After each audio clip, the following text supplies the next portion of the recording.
Hello, hello. Hey, everybody. Hope everyone is having a great day.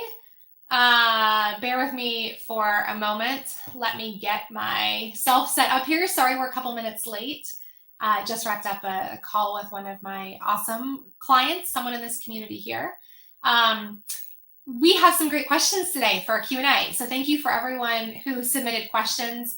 As a reminder, you can always submit questions for the membership by going to megkwheeler.com/QA. We're doing these Q&As on the second and the fourth weeks of the month. So twice a month, you get access to me, you get your questions answered. And I want to just go ahead real fast. We've got a last minute addition to our questions, which I'm super excited about because it's a really good one. So let me just pull it up. Pull it up here so that I can pull it over. All right, but I want to get to this first question. This first question comes from Mackenzie. Actually, Mackenzie had two questions in this. Mackenzie, thank you so much for your questions. You said maybe a big question, but as we're getting into Q4, are there year-end money steps I should be getting ready for? I love this question.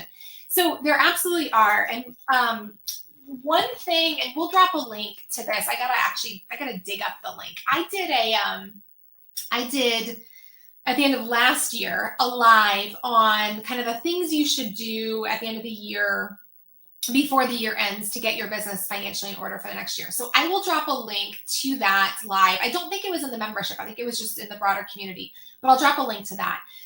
We will also probably do something this year too, this quarter. We are, one of the things we're actually working on right now that I'm super excited about for the membership. I don't have the specific details yet on the date or the timing, but I suspect we're going to do it in December. And I suspect it'll be week 1 when we would normally have our workshop, is to do a big kind of year-end cleanup and new year planning session just for you all, just for members. So that is coming. But to answer your question, what should you be doing? What should you be getting ready for? The first thing that you want to put on your radar is making sure your accounting system is good to go, because as soon as that year ends, we're going to be thinking about taxes. We're going to be thinking about the tax return, right? And so we want to make sure our numbers are in good shape, that everything looks clean and can be delivered to your accountant, or if you're doing it yourself, that you've got everything ready. So that's the first thing, is I would dive into your accounting system, dive into your books, and just make sure everything is cleaned up, it's categorized correctly, all of the transactions are in there, what's in there reconciles to your bank account, to your credit card, all of that. The second thing I would do is start to think about, and again, we'll talk more about this, but start to think about if you've got extra money. So if you made some good money this year, if you've got some extra cash lying around, start to think about whether you want to put that money into a retirement account, for example. Now, I don't necessarily recommend that you just run right off and make the deposit. There are pros and cons to this. There are potentially tax benefits, not always tax benefits. So this is where you want to talk to your accountant. But definitely something to think about, because as we get close to year end, there are opportunities there to lower that tax bill. Also with charitable contributions. So again, opportunity to lower that tax bill. However, like one sort of warning about charitable contributions is normally in normal years, not COVID years, in normal years, you only get to take a deduction for charitable contributions if you itemize your deductions. This has nothing to do with business. This is personal tax.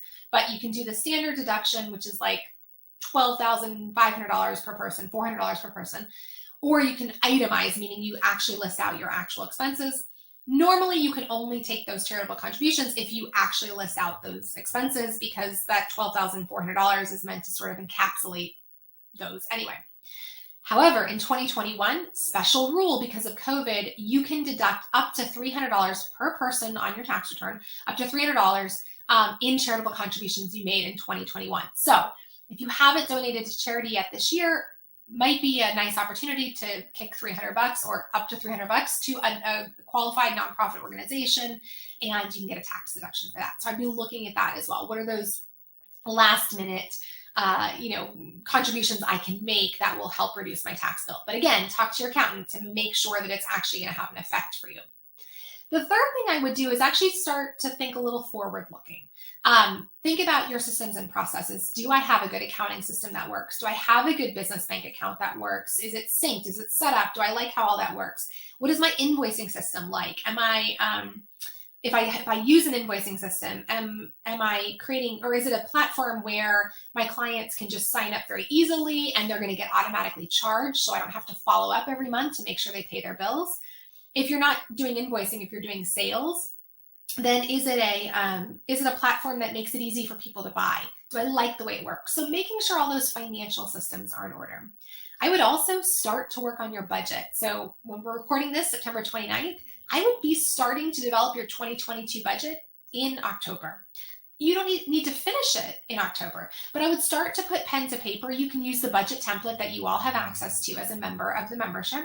And I would start to outline what you think 2022 is going to look like, because this is the kind of thing you're going to want to sit with. Put it all out there, see what it looks like, and then take a step back and say, do those revenue goals feel achievable? Do I want to raise them?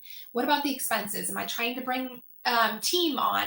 What's that going to cost? So starting to put that in place is a really good thing to do at this point as well. So I love that question. Those are the things I would start with.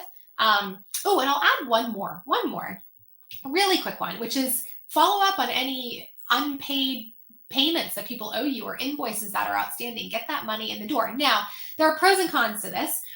So the pro is you get the money in because you want to get the money in quicker than not, right? Because you want cash in the door. But the con is that if you get it in the 2021 year, you're going to pay tax on it in the 2021 year. Versus if you're at like December 27th and somebody still owes you some money, maybe don't ask them for it until January 1st, because then you're going to defer paying tax on that money until next year. So there's kind of that fine line between you want cash in the door right now. It can help you make some good year-end planning decisions, but also maybe as you get super close to January 1st, maybe you push it into the new year.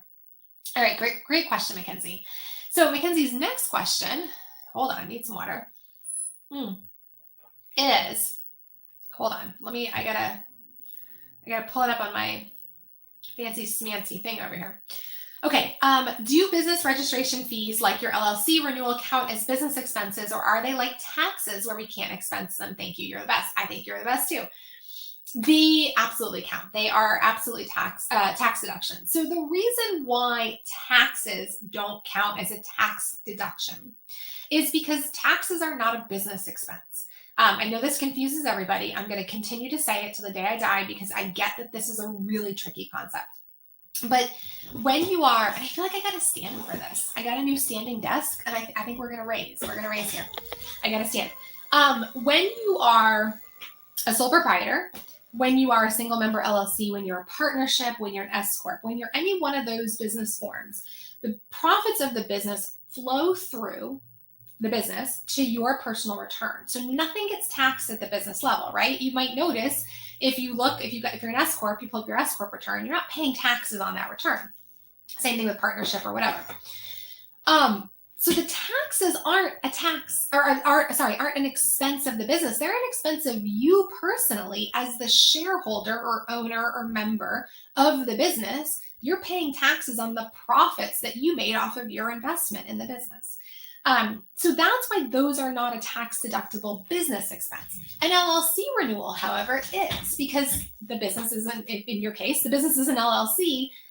It's just an operating expense that it's got to renew its LLC registration probably every year or whatever it is. So that's absolutely a business expense. It's a great question and a confusing one. I get that. That's confusing. All right. So let me pull this question over here. This is kind of a long question, so I can't put the whole thing up on the screen, but I want to put it up there, and then I'm going to read you the whole question. So the question is, what is the best retirement plan? Solo 401k versus a SEP IRA. And the backstory here is business made $10,000 last year, $50,000. So last year, I'm assuming meaning 2020, $50,000 this year so far in 2021. I have lots of money in savings, and I want to make a big retirement contribution this year to offset taxable income. I've done some research and know you can take business loans from your solo 401k and do a backdoor Roth, which sounds interesting, but SEP IRA seems simpler to set up. I have a personal Roth IRA and rollover IRA already. I also plan to hire employees in the next 2 years, so we'll probably be getting a new retirement plan then anyways. I would love to be on the call, but I'll check the recording after. Thank you. Yeah, you're so welcome. So first of all, to the person who asked this, who asked to be listed anonymously, so I'm not going to say your name, but just know this is absolutely, this happens to be a client of mine, something we can actually talk about one-on-one. Because to be completely honest, retirement stuff is complicated, and it's actually not that easy to answer this question. There are pros and cons to every single retirement option, and I cannot do it justice in just this one call. We are going to do a whole workshop on retirement stuff. I need to look at the calendar. I want to say that's November. Don't quote me on that. But we are going to do an entire workshop in the membership on retirement options because it is complicated. Some of the reasons why it's complicated, or some of the factors that complicate it, are whether or not you have employees. As this person pointed out, they're thinking about hiring employees in the next couple of years, and they rightly suggested that they would have to switch retirement plans. Probably the case, depending on which one you choose now, because with a lot of these self-employed or business retirement plans, there are requirements if you have employees where you may have to contribute to the plan for them in equal amounts that you contribute for yourself. So if you've got employees, that may change the answer. Another thing that may change the answer is if you are married and you file your return with somebody and your spouse has access to an employer-sponsored plan, even if they don't use it. If they have access to an employer-sponsored plan, that may change whether or not you can get a tax deduction for any contributions you make to certain retirement accounts. Not all, certain. The other aspect of that is if you have access to an employer-sponsored plan. And when I say an employer-sponsored plan, I mean like a 401k or an IRA that an employer has set up for you, whether or not they put money into it, but it's accessible to you.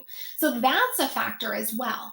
Another factor is just how much money you want to put into your retirement account. You know, if you're starting off small, you may not need a SEP IRA. You may not need one of these other accounts that has a bigger contribution allowed amount. You might be okay with an account that has a smaller contribution amount. So that's a piece of it as well. But then I also want to just sort of take a step back and say there's a couple of buckets to think about retirement accounts in. There's the first bucket over here, which are retirement accounts that are available to employees only. And that's going to be your 401k. That's when a company sets up a 401k and you become you're an employee of the company and you become a participant in that 401k plan. Now, fun fact, if you are an S Corp and you are an employee of your S Corp, which is what you should be if you're an S Corp, then you can set up a 401k plan. Not all 401k plans will do it if it's just one person, the S Corp owner, but if you've got at least one employee, most 401k plans will, or at least there's plenty of options out there that will set up for you. So that's one option. The next bucket are retirement accounts that anyone can open, okay? Anybody can open these. So this would be typically your IRAs. Now, there are two types of IRAs to think about. There's the traditional IRA, and then there's the Roth IRA. Without going into all the details, the Roth IRA has a lot of benefits, but you actually don't get a tax deduction for contributions you put into that account. The tax benefit comes on the flip side when you go to retire. The downside to the Roth IRA is there is a limit on whether or not you can even contribute to it at all, depending on your income level. So if your income is above that limit, then you would do what we call a backdoor Roth IRA. And I'm not even going to go into explaining this today because it's a very complicated tax investment thing. And you should absolutely work with an accountant if you're going to do a backdoor Roth IRA. But those are kind of the two options, traditional IRA and Roth IRA, in sort of that bucket of anyone can open it regardless of your employment status. Now, a traditional IRA, you can potentially get a tax deduction for contributions you put into that account, but that's going to be limited by your income if you or a spouse have access to an employer-sponsored plan. So keep that in mind as well. The third bucket are the types of accounts that are available just to self-employed folks. So these are going to be things like your solo 401k, which is the equivalent of the employee 401k, but it's meant for business owners who are solo. SEP IRA, which is another great example. SEP IRA being the equivalent of a traditional IRA, but for business folks. There are a few others as well that often come up in this situation. These are going to have all sorts of different rules. They're going to have different rules about how much you can contribute to them. They're going to have different rules about what happens when you have employees. And again, as I mentioned at the beginning, Some of them require that if you have employees, you contribute the equal amount. It doesn't have to be dollar amount, but percentage of compensation to the plan as you do for yourself. So it's really important to think about that if you've got employees and whether or not you're willing to do that. Some of them are also set up, like the SEP IRA, for example, the SEP IRA is set up to where only the business can contribute in. The employee can't contribute into a SEP IRA. So it actually has a requirement that you have to contribute for the employee, but they can't also contribute. So, and if you're the employee, you can't also contribute. So that's something to think about. What else did I want to tell you about those? I think those are kind of the big things. That's a lot of high level information, and it didn't really answer your question, if I'm being completely honest. And the reason is because there is not a one size fits all answer to this question. It really does depend on those factors. Again, we're going to do this workshop coming up here in a couple of months, which I think will be super helpful for all of our members here. For the person in particular who asked this, because you are a client of mine, this is definitely something we're going to talk about. In fact, for all of my tax prep clients, we actually have special retirement resources for you coming out in November and December of this year, because we know this is a complicated question. So definitely something to stay tuned for that. And by the way, if you want to become a tax client, you can do that by going to megkwheeler.com/tax. But great questions. Stay tuned for the membership workshop here in a couple of months on retirement stuff. We're going to go over every single aspect of every single plan. We'll talk about the different things to consider. And if you join that call live, I'm happy to give feedback, happy to answer questions on that call. So stay tuned for that. All right, friends, I think that's all we've got for questions today. Those are only the questions I see. I don't see any other questions here in the comments. So just as a reminder, you can always submit questions for these Q&As by going to megkwheeler.com/QA. And then you can always join our calls, whether it's our workshop or our, what else do we do? Our workshop, our Q&As, you can join by going to megkwheeler.com/monthly calls. Just as a reminder, this month, our schedule got a little wonky because I had a personal thing I had to attend to last week. So apologies for that. But we are actually doing our money meeting session tomorrow, Thursday, September 30th. At 1 p.m. Eastern. There is a special Zoom link for that. Again, money meetings are the only ones where we all come together in the same space. And I highly encourage you to join those, because it's a great chance to ask me your questions, get some one-on-one help, and also just work through the numbers in your business with a lot of support there. So stay tuned to your email for the Zoom link for that. If you have any issues getting that Zoom link, email my team, support@megkwheeler.com. And otherwise, I will see you all hopefully at the money meeting session tomorrow. If not, I will see you next week at our monthly workshop. Have a great week, y'all.